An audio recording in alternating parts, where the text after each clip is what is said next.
Pulezidenti wa Amerika Donald Trump yalabiddwako nga kigambibwa agezezzaako okwogera nga agenda okuba North Korea wamu ne China katubirabe.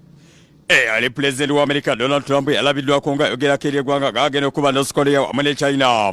Okamala bukamaze twagereko n'abantu bana babaddewo ne Pulezidenti wa Amerika Donald Trump n'ategeeza bw'ati. Now the troubled region, the America, the superstar, the region I call for danger, region I help the people's nation I've come the cry and we should call for danger. Ne bategeeza nga bagenda bakabya amazigo atali kuzikiza era mwene embeera ekyawalizaano Pulezidenti wa China mu kibuga Beijing n'ayogerako mu China era nga mukambwe antawi utawu utui mindo China doa santa giuju ya chungui. Kwekyo sina kirala kyensobola kwongerako okujjako okugamba nti Uganda yo kituufu erina talenti. Bishakasha azzemu okufuna akamwenyumwenyu oluvannyuma lwa Prince Jack okumwetondera. Walukaga yavuddeyo n'abotola ebyama ku mwana muwala Kemisera n'omwana gwalina kituufu we. Ababadde babika omukulu eyayimba kayimba kemese Captain Dora essaawa zino bali kunoonyezebwa. Pastor Bujingo okwosaako ne mukyala we Teddy Bujingo n'ensonga z'omwana nazo ziranze. Thank you so much for supporting Wonderboy UG na Vicky Exclusive buterevu. Mwebale kusubscribinga. Video jenavude nembakolero lunaku olw'ejjo nga Bishakashaka abambaziga era nga ku post yabadde atamaze okuba nga ateeka ku account ye ya TikTok nga agamba nti Jaka yamusabye baseparating oba bawule obulamu wano na wali. Na bwekityo lunaku olw'ejjo Prince Jaka n'avaayo ne yeetondera mwana muwala ono Bishakash era nga yamuleetedde wig ke kalabo ke yabadde amuleetedde mu maaso ga kamera akumugamba nti I'm so sorry for what I have written yesterday.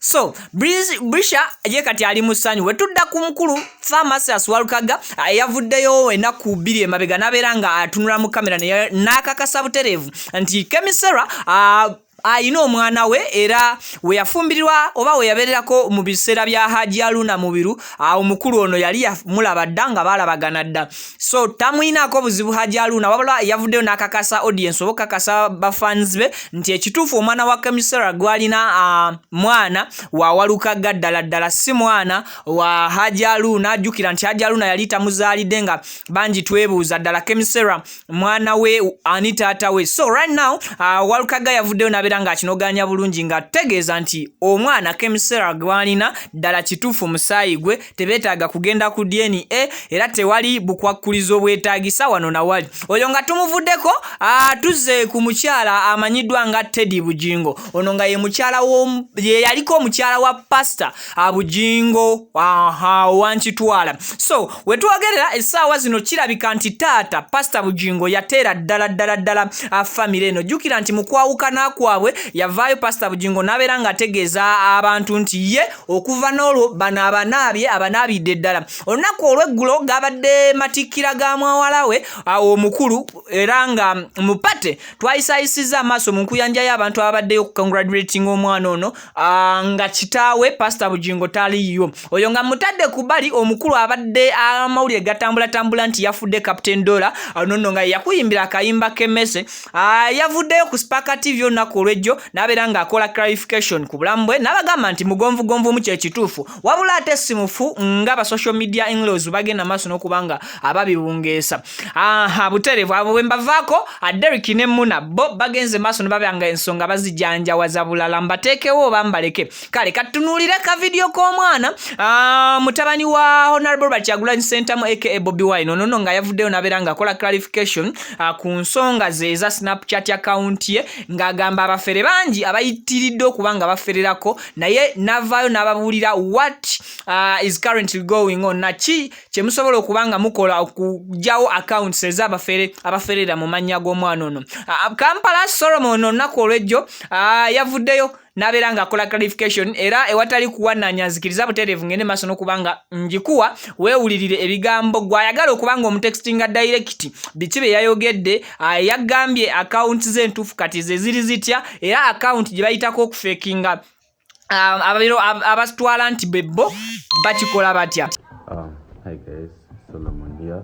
So today I'm here on a sad note because it's come to my attention that there are people using my name to scam people because of the trust people put in me. Now, I don't have any other Snapchat apart from the one I'm going to share. And if you are associating with me, ask the person for a call, ask the person for verification that it's me. If you want to text me and talk to me, text me on my verified Instagram or text me on my verified Facebook. The people you are talking to are not me, and they're trying to use my name and spoil it and take money from you. Buli yenna ali eyo okujja okwegulira akuuma kuba kaakati nze sindise ssente zange olwaleero era akuuma kaakano kantuuseeko nkafunye okuva mu Baron and Sons Kireka Kamuli Road. Neera nze natandika okwenogera ssente n'olw'ensonga bakyala bannange mwenna abali eyo muleke kukkiriza COVID batuulako. Njagala mugende musindike busindisi ssente deliverance akuuma nga kakutuukako deliverance yaba Ronald Sons. Tulina ekika ky'emberenge oba seeds ezisiikibwamu popcorn. Popcorn oyo mulungi, manyisi nti buli popcorn abwatuka. Kati bali antisanizi twasala tuti bakasumazi bafuna obuzibu okufuna ekika ky'emberenge ezizibwatuka obulungi. Kati popcorn oyo wali ku office abwatuka obulungi. Gwe kola order yo eyetaze emberenge ezo ne akuumako tujja tubikutuusaako wona woli. Ne Baron and Sons Kireka bayiza kuma akasika popcorn sika masanyalaze weyambisa matuma ndagasigiri.